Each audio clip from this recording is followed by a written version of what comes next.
Откако со месеци најавуваше мерки против високите цени кои не беа донесени, сега премиерот Мицкоски излезе со закани кон маркетите.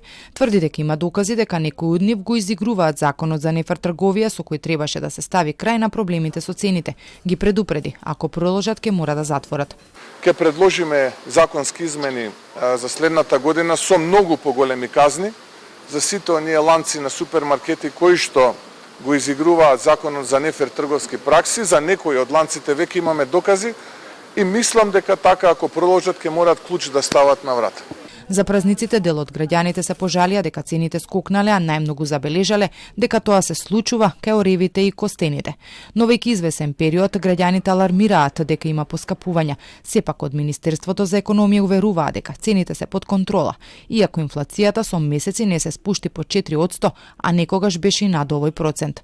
Надлежните од мај лани најавуваат мерки против скапотијата, а и неколку кошнички, но ништо од тоа не се донесе. Сега се чека да се објави онаа на владата, откако за синдикалната кошничка на ССМ беше соопштено дека во нејзи има спорни работи. Стапката на инфлација може да се каже дека беше главен проблем во 2025-та. Очекувањата на познавачите се дека и оваа година ќе се бориме со тоа. Статистика последно измери дека во ноември во 2025 година била 4% во однос на ноември 24 година. Од бројките може да се види дека за една година најмногу поскапело вошето, потоа месото, маслото, мастите.